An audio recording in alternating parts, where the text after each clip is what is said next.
día vamos a empezar como que una nueva serie de enseñanzas que va a ser acerca del Evangelio de Mateo. Y bueno, lo va a estar dando la Chio, pero no solamente la Chio, sino la Chio en esta ocasión va a ser la persona que nos va a hablar de la introducción. Gracias, Chio, por estar. Nosotros siempre que te oímos, hay demasiada sabiduría en ti. Siempre algo que Dios habla a través de ti es impresionante, pero realmente eres una mujer muy, muy tratada, muy probada y aprobada. Definitivamente, y con mucho oro en tu vida, mucho oro cultivado, o sea, mucho oro que el Señor ha puesto. Gracias por disponer tu corazón como lo has hecho en amor por el Señor. Y bueno, estamos súper felices de que estés hoy día, Chito, y listos para ser bendecidos a través de lo que compartas, Chío. Gracias, Carito, gracias, Ariel, gracias a todos los que están ahí con sus camaritas. Son bienvenidos y creo que sí es un tiempo muy especial, ¿no? Por todo lo que estamos viviendo como iglesia. Y bueno, Dios conoce sus tiempos y nos invita a caminar sus caminos y a conocer más sus pensamientos. Así que bueno, yo voy a comenzar con una introducción a Mateo, luego cada uno de los chicos de la casa de oración, el Miki, y la Carita, el Ariel, la Cori, todos ellos, el Juanjo, no sé si me estoy olvidando de alguien, van a ir compartiendo un poquito más, creo que el Marce también, no sé si la Gaby, pero todos van a ir compartiendo todo esto de Mateo y va a ser bueno. Entonces, comencemos orando, voy a orar un ratito. Señor, gracias por este tiempo, Padre, gracias porque nos permites ver en tus escrituras aquello que has preparado desde la eternidad, Señor. Señor, cuán digno eres, Dios, de nuestras vidas rendidas, Señor. Cuán digno eres, Señor, de recibir todo el honor, toda la gloria, toda la honra, Señor. Tú que siendo Dios has gastado tu vida en nosotros, has venido a la tierra, te has encarnado y te has ocupado en cada una de nuestras vidas cuando muchas veces nosotros no dejamos de preocuparnos de nuestras propias vidas solamente, Señor. Pero queremos despertar a la realidad de rendirte nuestras vidas y dártelas, Señor, por completo, Dios. Queremos darnos en integridad, Señor, porque eres ese Dios digno, eres el Cordero bueno, el Cordero que se sacrifica, eres Dios. Yo queremos rendirte. Danos la capacidad de escuchar desde lo profundo, de atesorar tu palabra, de caminar en ella. Abre nuestros ojos, abre nuestro entendimiento. Háblanos, Señor, habla lo profundo. Solo tú sabes hacerlo, Señor. En el nombre de Jesús. Amén.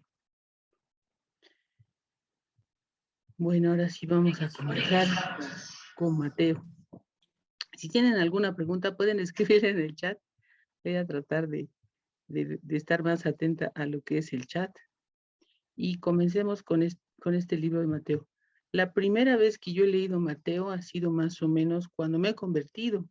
A todos nos aconsejan que leamos algún libro cuando nos convertimos y hay de todo, ¿no? Y creo que mucha atención en ese momento no le he puesto a todo, pero algo que sí me ha marcado, sí una palabra que me ha servido para toda la vida, ha sido la palabra de Mateo 28, el versículo 20, o sea, el último capítulo y el último versículo cuando Jesús dice que no nos va a dejar, que va a estar con nosotros todos los días y que no nos va a dejar, que va a estar a nuestro lado hasta el fin del mundo.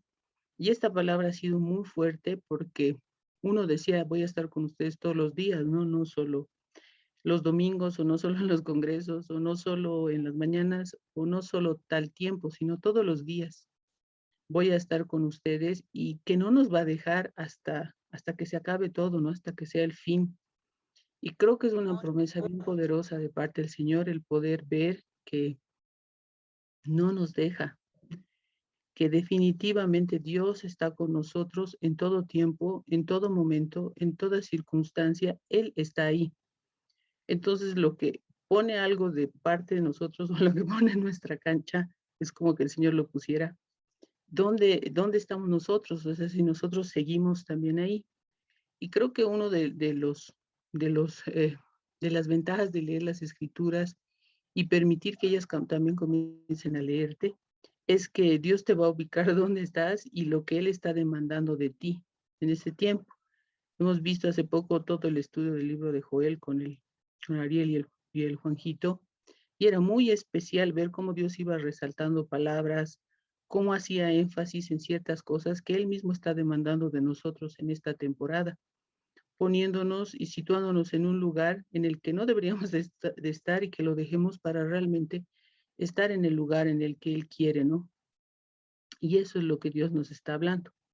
Ahora, ¿quién escribe Mateo? Voy a hacer varias de estas preguntas para más o menos hacer una introducción a este libro. Muchos de los estudiosos dicen que ha sido realmente Mateo, Mateo el publicano, como él mismo se dice en este evangelio, ¿no? No lo llamaban así ni Marcos, ni Lucas, ni Juan en sus respectivos libros, pero Mateo a sí mismo sí se llamaba Mateo el publicano y de una manera despectiva. ¿Por qué? ¿Qué significaba ser publicano en la época de Jesús o en este contexto? Básicamente, un publicano era un cobrador de impuestos que estaba al servicio del Imperio Romano. Y el Imperio Romano tenía una tarifa de impuestos sobre la población que estaba dominando en ese entonces. Digamos que un terreno tenía un X precio y el recaudador de impuestos debería de cobrar eso, pero si él quería podía sumarle como, como un dinero más extra, ¿no? Como algo que le pertenecía al publicano, ¿no? Como aquello que podría llamarse su comisión. Y por eso eran muy usureros y muy abusivos. Y eran judíos, no eran personas israelitas que hacían sufructuaban y en realidad abusaban de sus propios compatriotas y por eso no los querían. No los querían ni los celotes, por ejemplo, este grupo religioso también, por lo general los mataban, no los querían para nada. Y el pueblo en general no los consideraba más que traidores.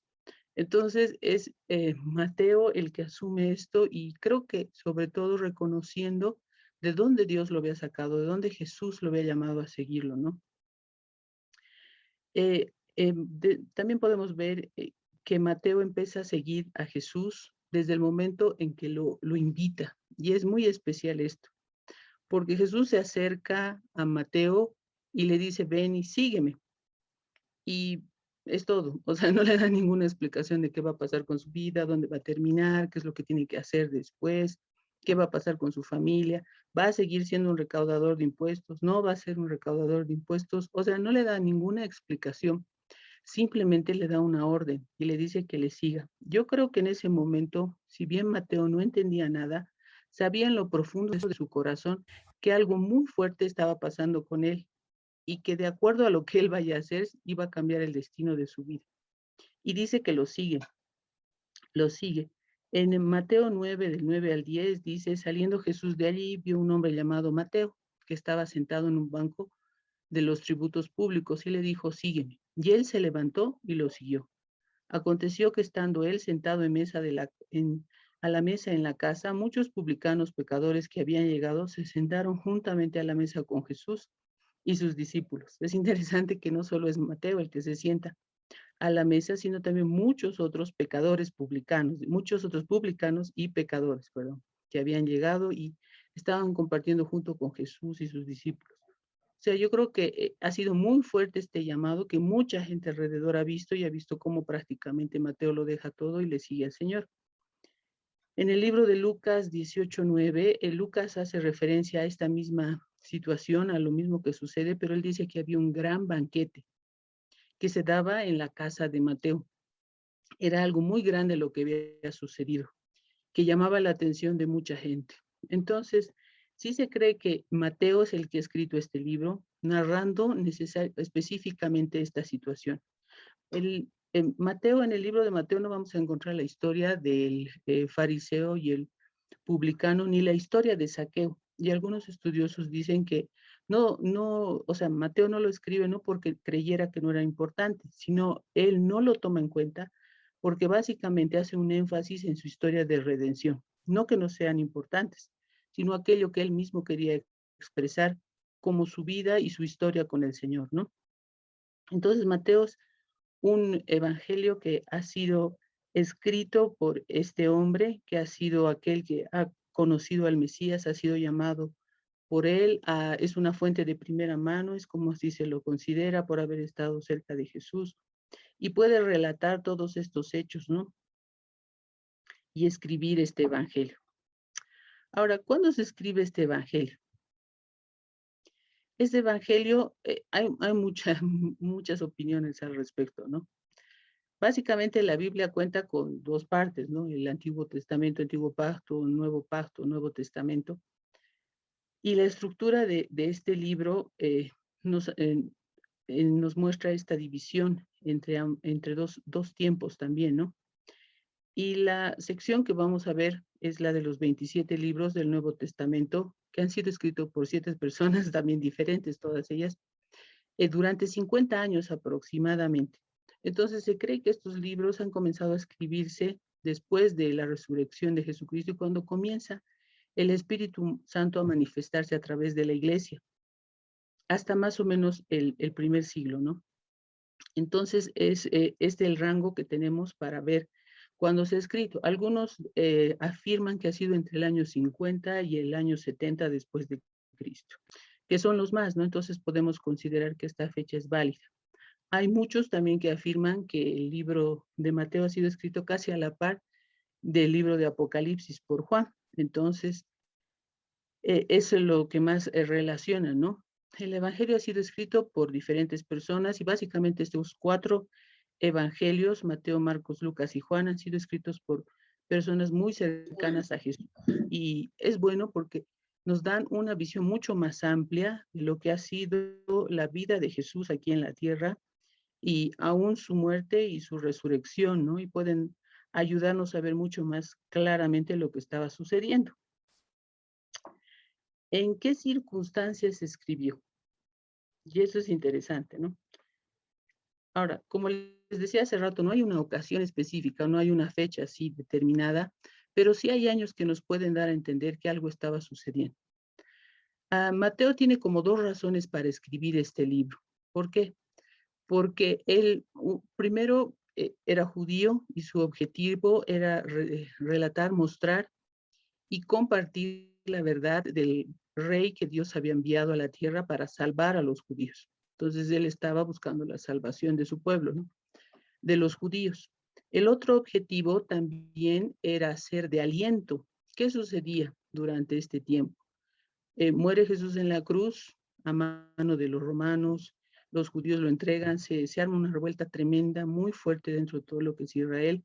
El Señor Jesús resucita, hay también una pelea al respecto de aquellos que lo negaban y de aquellos que habían visto y conforme a eso creían y confiesan la fe, ¿no? Viene la gran comisión y en realidad viene el Espíritu Santo para empoderarlos, pero aún así había algo que me llama mucho la atención que surge en ese momento, y esto está en el libro de Hechos 8:1. En aquel día hubo una gran persecución contra la iglesia que estaba en Jerusalén, y todos fueron esparcidos por las tierras de Judea y de Samaria, salvo los apóstoles. Aquí Hechos nos relata algo muy fuerte y dice que hubo una gran persecución. Esa gran persecución duró un buen tiempo.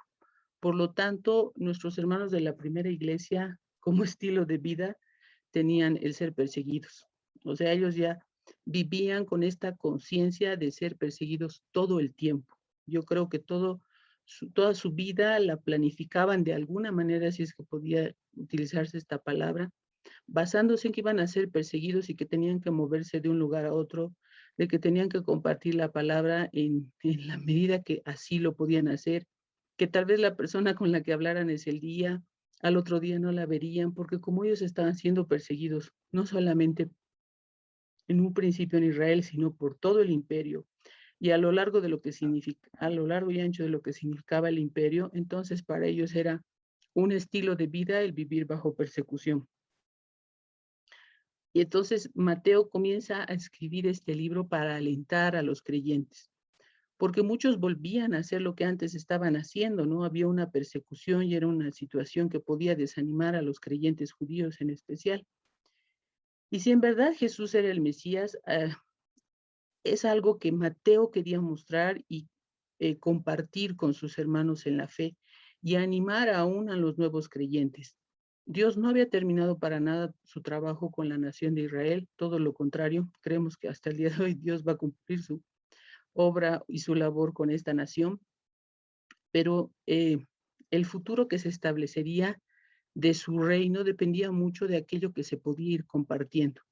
Es por eso que Mateo y otros discípulos, y mucho más adelante podemos ver otros apóstoles como Pablo, se levantan con este objetivo de transmitir la palabra, de transmitir las enseñanzas, de ponerlas por escrito y que pudieran llegar a la mayor cantidad de gente, porque la palabra, la verdad, debería de ser transmitida.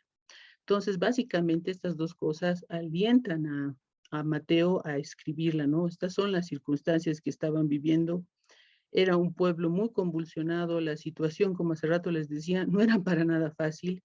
Tenemos una primera iglesia que, a diferencia de la actual, entendían quién iba a hacer justicia. En ningún momento la primera iglesia estaba esperando que la justicia venga de parte del César o de todos los que lo seguían, ¿no? Como gobierno. Si bien oraban por sus autoridades, como Pablo aconsejaba, básicamente ellos no esperaban algo de todo este sistema humano, pero sí sabían que el que iba a hacer justicia era Dios. Y bueno, las cosas a medida que la historia ha ido pasando, como que personas que no siguen la fe en Cristo puede entenderse que sucede de esta forma, ¿no? Porque están buscando un tipo de justicia. Pero muchas veces aún la iglesia ha incurrido en el error de pensar que en lo natural es donde podemos encontrar justicia de primera mano y que realmente esta sea justa, ¿no? Cosa que no pasaba con la iglesia. Y eran muy alentados por esta misma palabra que se estaba escribiendo y que se estaba difundiendo de una u otra manera, en medio de todos los nuevos creyentes. Ahora, es muy especial poder ver esto, ¿no? ¿Qué es lo que sucedía? Ahora, hay algunas características que vamos a ver dentro de Mateo que llaman mucho la atención. Mateo hace énfasis en el ministerio de maestro de Jesús. ¿Por qué? Porque básicamente este libro es el que relata la mayor cantidad de enseñanzas de parte de Jesús. Podemos ver uno de los más famosos, que es el Sermón del Monte, y también más adelante, y que ahora es uno de los más estudiados, el que está en Mateo 24 y 25, el Sermón del Monte de los Olivos. Entonces, han sido como que muy claves y un referente muy fuerte para la iglesia, para el mover de la iglesia, para cómo movernos, para cómo reaccionar, para cómo tener un estilo de vida de acuerdo a todo lo que es el reino. Entonces eso vemos, ¿no? Este famoso Sermón del Monte. También vemos, eso está en el capítulo 5 y 7 de Mateo. También vemos todas las instrucciones que Jesús daba a sus discípulos, cómo iban a ser enviados, este trabajo de ministerio. En el capítulo 13 podemos ver todo lo que son las parábolas del reino. En el 23 Jesús hace una denuncia contra los líderes religiosos de su época. Hay una oposición que se levanta. Como hace rato les decía, en el 24 y el 25 encontramos el famoso Sermón del Monte de los Olivos, donde se explica el futuro de Jerusalén, de Israel y aún de las naciones, ¿no? Y luego vemos la gran comisión ya hacia el final. Entonces, Mateo comienza a explicar todas estas cosas. No lo hace en un orden cronológico, todo lo contrario. Mateo lo que estaba tratando de mostrar es cómo se podían relacionar todas aquellas cosas que Jesús había hecho, que Jesús iría a hacer por medio de sus enseñanzas, por medio de sus milagros, ¿no? Eh, Ahora, ¿y cómo se levanta ante todo lo que es la oposición? Más que cualquier otro de los evangelios, la forma en la que Jesús cumplía las expectativas del Antiguo Testamento. En esto también Mateo hace un énfasis, está mostrando cómo funcionaba todo esto. Por lo tanto, hace una explicación y también es uno de los que hace mayores citas con respecto al Antiguo Testamento del cumplimiento de las palabras proféticas sobre Jesús. Mateo menciona varias veces el reino de Dios, el reino de los cielos. Se podría decir que es uno de los evangelios que lo menciona mucho más. Algunos estudiosos dicen que hay una mención como de 200 veces y Mateo tiene un aproximado de 75 veces en mencionar esta palabra, porque había un énfasis en mostrar en que se ha revelado el rey, el que venía de la descendencia de David. ¿A quién estaba dirigido este evangelio? Este evangelio estaba dirigido a los judíos creyentes, sobre todo. Y el énfasis, como hace rato les mencionaba y les decía, era mostrar a Jesucristo el Rey y mostrar a un Rey completamente diferente. ¿Por qué? Porque, como sabemos, Jesús no cumplía las expectativas de Rey que el pueblo de Israel en ese entonces tenía. Uno, por toda su prédica, por todo lo que expone la palabra, por su mismo estilo de vida y por cómo confrontaba el estilo de vida de ese entonces del pueblo, de los líderes religiosos, de los líderes políticos y aún de los que estaban alrededor. Entonces, Mateo hace un énfasis en esto. ¿Y por qué Mateo 1.1 vemos cuando se hace un relato de la genealogía? Y esto lo mencionan varios estudiosos, que primero comienza diciendo que Jesús viene del linaje de David y luego habla que viene también de Abraham, cuando de acuerdo al orden cronológico primero debería de venir de Abraham y después de Isaac, Jacob y al final termina con David, ¿no? Pero este era el énfasis, querían mostrar a Jesús como el rey, ¿no? Como aquel que se sentaría en el trono que había sido prometido para David por parte de Dios. Aun siendo y reconociendo en ningún momento desconocido a Abraham como el padre de la nación, pero había un énfasis en esto, ¿no? Ahora, Mateo incluye en su mensaje también a los gentiles. ¿Y dónde vemos esto? Lo vemos desde el principio, ¿no? Cuando van los sabios del oriente a llevarle obsequios, ya estaba incluyéndose todo esto, ¿no? De los gentiles, cómo los gentiles van. Y es interesante, reconoce mucho más antes que aún los mismos estudiosos de la palabra, que eran los fariseos. Y bueno, el rey Herodes estaba en otra cosa, entonces reconoce mucho más aquello que estaba sucediendo en los cielos como testimonio de lo que estaba sucediendo en la tierra y de quién había nacido, ¿no? Y esto está en Mateo 2, del 1 al 12. Y también tenemos al centurión y a su gran fe. Esto lo encontramos en Mateo 8, del 5 al 13. A la mujer cananea que tenía tanta fe que Cristo jamás había visto una fe parecida en Israel. Esto está en Mateo 15, del 22 al 28. Y viene la gran comisión y es hacer discípulos a todas las naciones. Esto es predicar las buenas nuevas, predicar el evangelio del reino a todas las naciones. Y lo encontramos en el último capítulo de Mateo 28, 19, ¿no? Mateo escribió que la historia de Jesús y sus hechos, para Mateo la historia de Jesús y sus hechos eran de vital importancia para los judíos cristianos a fin de nutrir la fe, la esperanza y el poder perseverar en quién era Jesucristo como su rey y Mesías, ¿no? Y definitivamente las circunstancias no habían cambiado mucho porque la persecución era cada vez más feroz a medida que la iglesia también se levantaba en esta verdad, ¿no? Debido a esta persecución de los judíos o aquello que enfrentaban y aún las tentaciones, ¿no? Porque no era fácil la situación en la que estaban. Mateo escribe para recordarles su verdadera fe en el Mesías, su verdadera fe en Cristo. Y su evangelio ha sido una historia de aliento para cada uno de ellos y me gusta verlo así, ¿no? Porque no solamente es una historia de aliento para los cristianos de ese entonces, sino es una historia de aliento para nosotros. Creo que de todos los seres humanos como cristianos, nosotros sabemos el fin de la historia, no sabemos en qué van a terminar las cosas, cómo se van a ir produciendo, en qué tiempo exacto, cuál es el orden preciso de todo, no lo sabemos, pero sí sabemos que tiene un buen final, sí sabemos cómo termina todo y eso nos trae mucho aliento por aquello que se ha ido escribiendo, ¿no? Podemos ver y leer Mateo de ahora en adelante de una forma muy distinta, sabiendo que cada una de las verdades que se encierran aquí, uno, nos van a revelar a Jesucristo, y eso va a traer esperanza a nuestras vidas, y eso va a traer confirmación y reconfirmación de muchas cosas, de muchas promesas, como al principio les decía, o sea, hay cosas que Dios revela a cada vida de una forma muy única, para que eso revelado, esa palabra que ha cobrado vida, realmente sea aquello que te dé aliento en toda circunstancia y en todo momento, y te lleve a conocerlo de una forma mucho más íntima y mucho más cercana. Ahora, el Evangelio de Mateo nos dice quién es Jesús, quién era Jesús en el Evangelio de Mateo. Hay mucho para hablar de esto, así que voy a tomar algunos puntos. Jesús el Mesías que viene del linaje real de la línea de David. Jesús es rey, un rey completamente diferente a cualquier concepción humana, pero es el Rey divino que ha sido encarnado en un hombre, ¿no? Es mucho mayor que Moisés, eso también se dice aquí, ¿no? Y lo pueden ver en Mateo 5:17. ¿Por qué? Porque él cumple la ley en sí mismo, ¿no? Mismo dice, no he venido a abolir la ley ni a desecharla, sino a cumplirla. Entonces estaba mostrando realmente que era mayor que Moisés, ¿no?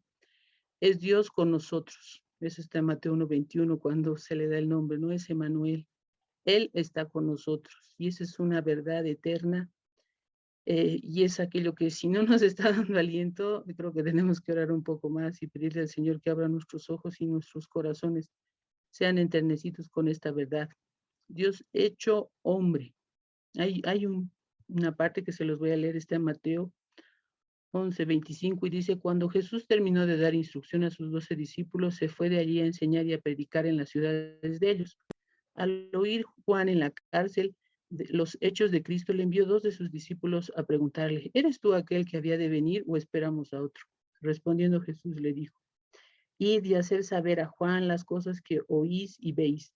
Los ciegos ven, los cojos andan, los leprosos son limpiados, los sordos oyen, los muertos son resucitados, y a los pobres es anunciado el Evangelio. Y bienaventurado es aquel que no haya tropiezo en mí. Mientras ellos se iban, comenzó Jesús a hablar.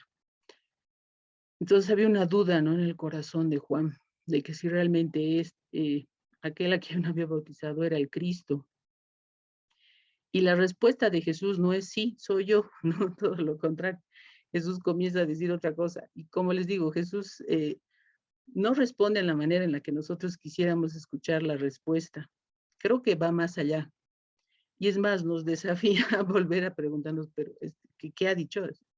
O simplemente a creer en un principio y a poder basarnos en esta verdad que nosotros creemos y después entendemos y no buscamos entender para un día poder creer. La fe nunca va a evadir la razón. La fe siempre va a ir más allá de la razón.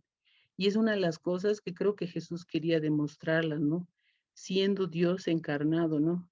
Y comienza a relatarle todos los milagros que se estaban dando, cómo estaba sanando al pueblo de Israel, cómo esas palabras proféticas sobre su vida se estaban cumpliendo.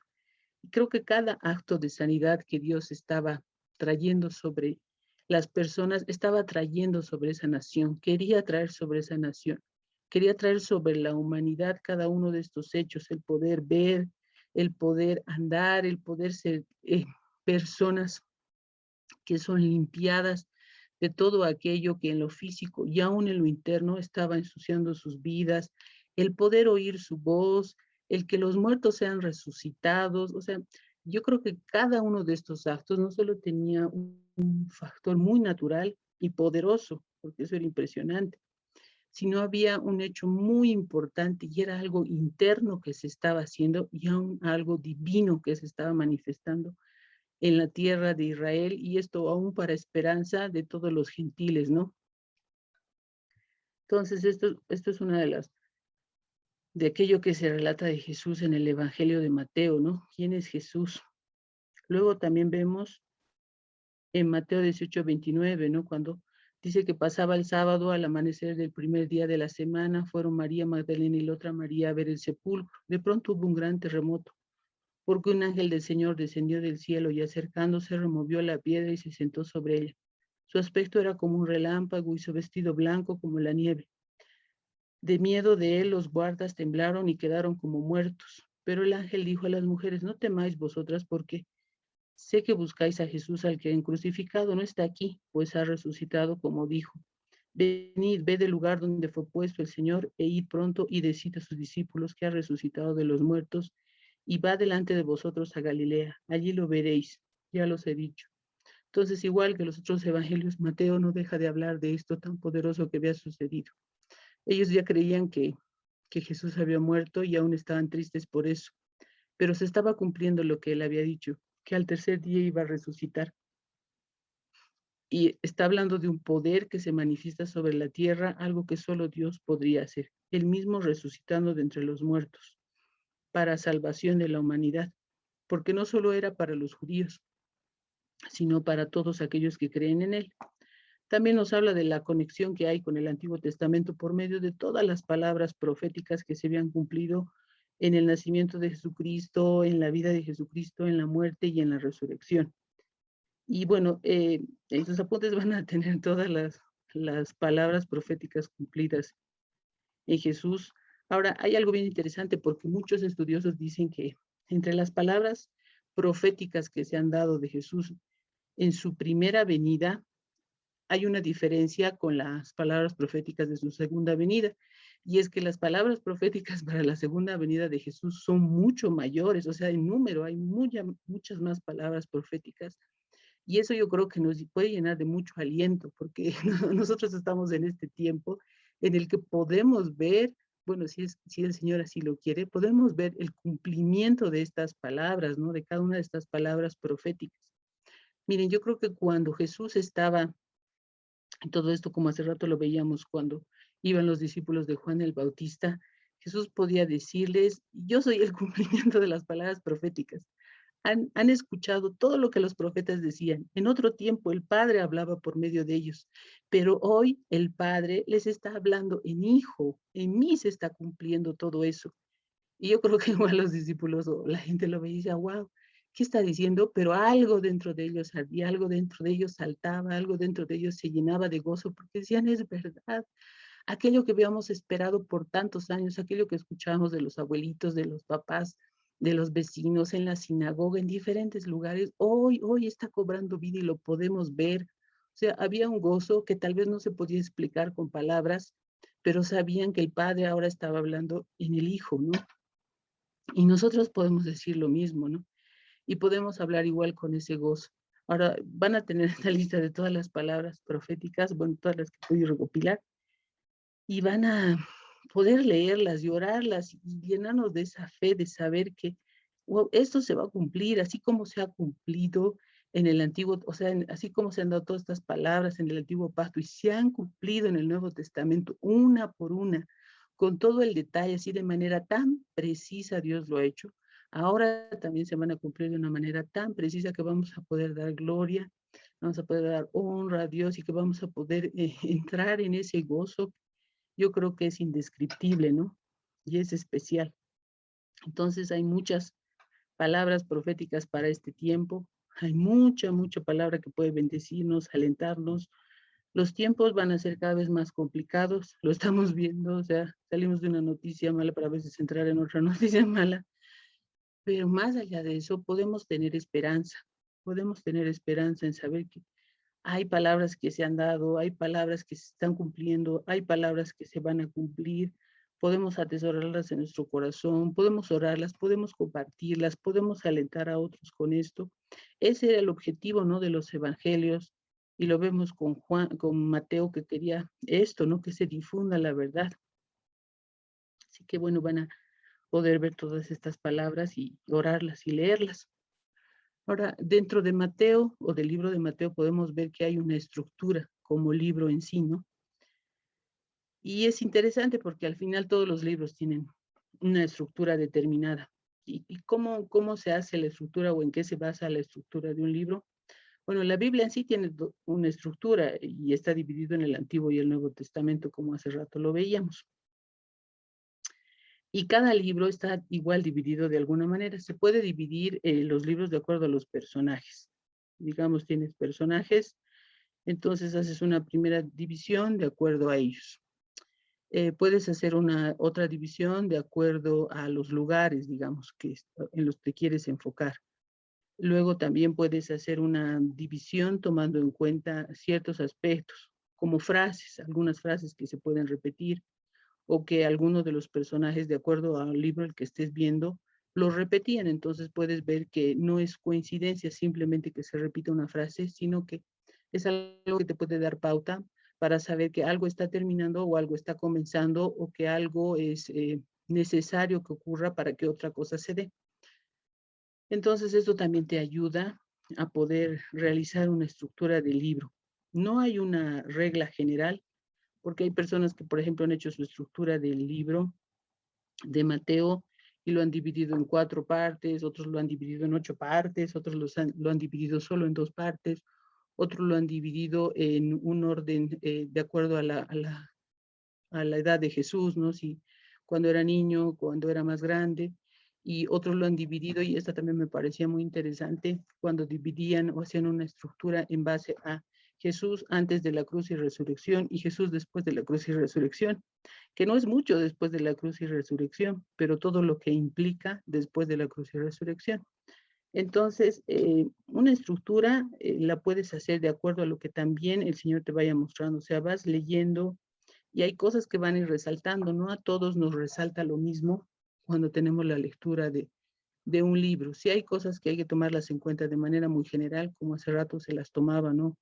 Y como nos estaban explicando el Ariel y la Carito, ¿no? De hacernos estas preguntas para podernos guiar en un contexto mucho más general y después poder entrar mucho más profundo. Pero para hacer esta estructura, lo recomendable obviamente siempre es estar orando, luego estar leyendo y ver aquello que el Señor va a ir resaltando, ¿no? Y vas buscando también el consejo de otras personas. O sea, no es algo que lo hacemos solos. Y eso es bueno, ¿no? Porque a veces uno piensa que, bueno, solito voy a encontrar los tesoros y luego voy a tener, wow, la gran revelación. Que no es tanto la idea, sino el objetivo sobre todo es que nosotros podamos buscar el apoyo de otros, hacer preguntas, después de haber tenido este tiempo que casi es personal, poder indagar también hasta en otros libros, poder ver otros estudios, no hay ningún problema. Bueno, esto de acuerdo también uno al tiempo y a lo que quieras investigar, de pronto quieres ver algo mucho más histórico, puedes hacer una estructura histórica. Es muy variado y es muy interesante poder entrar de esta forma. ¿Y en qué te ayuda esto? Te ayuda en ser más ordenado, te ayuda en poder ir más profundo, te ayuda en poder centrarte tal vez en una sola cosa, en aquello que Dios ha resaltado, para que puedas ir profundo y Él te hable a través de eso, algo que el Señor quiere afianzar en nosotros, algo que nosotros también necesitamos para compartir o simplemente para aplicarlo en nuestras vidas. Entonces, al final, Dios nos va a hablar a través de toda su palabra, ¿no? Pero hay cosas muy específicas y en tiempos específicos. Ahora, la importancia de esto radica en que nos previene contra lo que les decía, ¿no? Contra a veces el desorden y contra el poder aislar las cosas cuando todo es parte, cuando todo es necesario. Ahora también hay que tomar en cuenta que no lo vamos a ver todo, ¿no? Hay cosas que van a quedar de pronto que no las vamos a poder cubrir, pero Dios sabe y en su tiempo las podremos hacer. Y en eso nos complementamos también con otras personas, ¿no? Nosotros debemos de tomar en cuenta también todo esto a medida que queremos realizar una estructura, ¿no? Ahora, ¿qué veía en Mateo? El Evangelio comienza, dice muchos de una forma muy narrativa, y como hace rato les decía, explicando quién era este rey mesiánico, en Mateo 1:1. Ahora, en un principio, en Mateo 3:1, hay como una división del reino que se especifica aquí. Ahora, se enfoca también cómo va a crecer este reino, y eso lo podemos ver en Mateo 8:1. También podemos ver cómo se muestran las parábolas y qué significaban esto. Las parábolas al final como aquello que parecía como un secreto, como algo que te podía ayudar a entender, y básicamente estaban basadas en hechos muy cotidianos. Las parábolas nunca se llevaban a cabo o se enfatizaban en cosas, digamos, así como que he tenido un sueño muy complicado y no sé, y esto y lo otro y lo otro. No, sino en cosas muy cotidianas, en cosas que realmente las otras personas, o en especial los que estaban escuchando a Jesús, podían entender, podían captar aquello que les estaba diciendo y muy en su término, ¿no? Entonces, ahí también podemos ver las parábolas de acuerdo a una división que yo estaba viendo, y este solamente es un ejemplo. Luego podía haber, digamos, ¿no? El reino y la victoria futura del rey. Y esto me llama mucho la atención porque sí hay un énfasis en relatar todo lo que es el reino, pero también en cómo este reino va a ir evolucionando. Algo que me llamaba mucho la atención es cuando Jesús comienza a advertirles, y no está necesariamente en Mateo, pero comienza a decirles que van a comenzar los dolores de parto, digamos, estas son señales del comienzo, ¿no? Y más o menos después del año 70 comienzan esas señales, pero era de manera progresiva, porque no terminan ahí, ¿no? aparecen emperadores crueles que comienzan a hacer cosas terribles, pero no solo fueron ellos, ¿no? Después con los años vemos la Santa Inquisición, vemos la Cruzada, vemos a Napoleón Bonaparte, vemos situaciones tan complicadas, aún lo de Hitler, entonces es como que estas situaciones van creciendo, van en aumento y son muy progresivas y las vamos viendo crecer de igual manera, pero no solamente podemos ver estas cosas históricas y naturales, también podemos ver su reino, cómo va creciendo, cómo están siendo restauradas todas las cosas y cómo vamos a llegar a vivir esa plenitud de Cristo y en Cristo. Y esto es de una manera progresiva. Ahora, en medio de eso también vemos muchas de las posiciones de los que dicen el reino aquí y ahora o el reino aquí, pero todavía no. Entonces, hay todavía estas tensiones que se dan en medio de las posiciones, pero ¿saben qué? A medida que también vemos a Jesús, vemos cómo él podía sentarse con los fariseos, podía sentarse con los publicanos, podía sentarse con los saduceos, podía sentarse con los escribas, podía sentarse con los celotes, podía sentarse hasta con los romanos, los buscaban, hasta los griegos lo han ido a buscar. Entonces Jesús no se hacía mucho problema en sentarse con las personas, ¿entienden? En compartir, porque estaba queriendo llevarlos a algo que yo creo que es muy importante en este tiempo, saber que Él va a volver. O sea, es algo que se está despertando de una manera muy fuerte y eso es obra del Señor, despertar un anhelo por su venida. Más allá del orden de todas las cosas y cómo se vayan dando las situaciones, lo más importante es eso, Él va a volver y es aquello que está despertando en nosotros. Gracias, Gio. Realmente ha sido muy, muy bueno escuchar todo lo que has compartido. Gracias, Chito. Nunca había considerado eso que decías ¿cómo se llama? Eso que decías que cada sanidad de Jesús es lo que Él quiere hacer en todos nosotros, ¿no? En toda la humanidad. Gracias de verdad, amiga querida. Y el Ari te ha hecho una pregunta. Sí, a ver, la voy a ver. ¿Cuál? Ah, sí. Entonces podemos decir que el tema principal del libro de Mateo es presentar a Jesús como el Rey y por lo tanto hablar de su reino que se establecerá aquí en la tierra. Sí, es uno de los temas principales, es uno de los más sobresalientes, tomando en cuenta que el objetivo de Mateo era alentar, evangelizar a todo el pueblo judío que se había vuelto cristiano, ¿no? Y esa era la disputa, ¿no? O sea, esperar al Mesías. Básicamente las palabras proféticas que él comparte en el libro de Mateo apuntan a esto. Gracias, Chito. Perfecto. Dígame.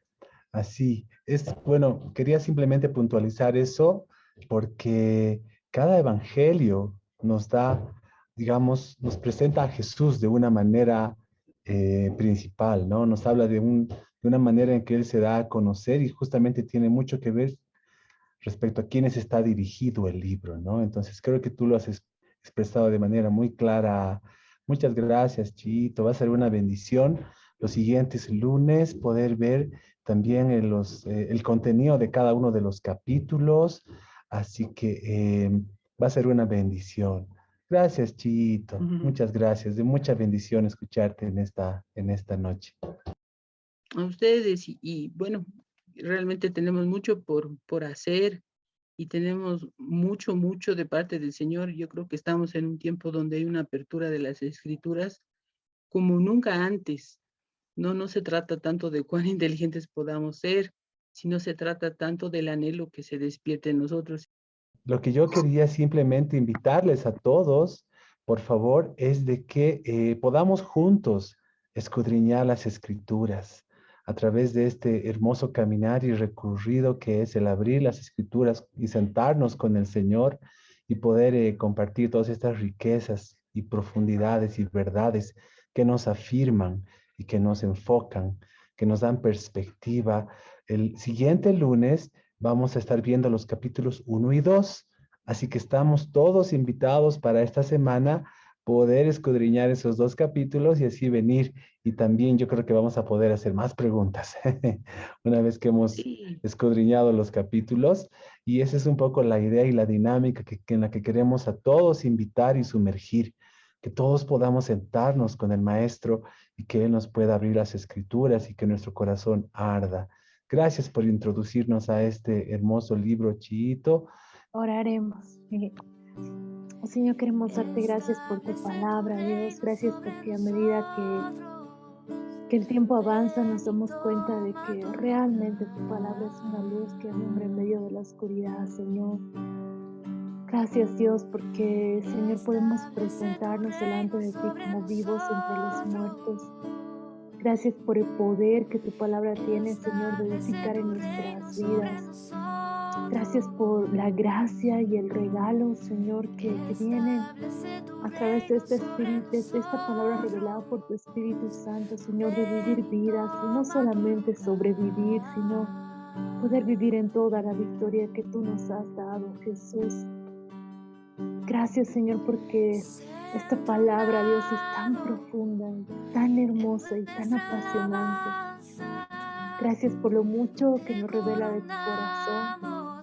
Y gracias, Señor, porque hay tanta profundidad que nunca vamos a cansarnos, Señor, de leerlas. Y hoy, Dios, oramos, Señor, porque nuestros corazones sean despertados a mayor anhelo, mayor sed de tu palabra, Señor. Amado Dios, un anhelo profundo, una devoción profunda, una honra profunda hacia tu palabra, Dios. Porque el honrarla, Señor, es honrarte a ti. Gracias, Jesús, y gracias por la Chio, la bendecimos, Señor. Bendecimos todo lo que nos ha compartido, Dios. Gracias, Jesús, y gracias también por lo que viene. Amén. Establece tu reino sobre nosotros.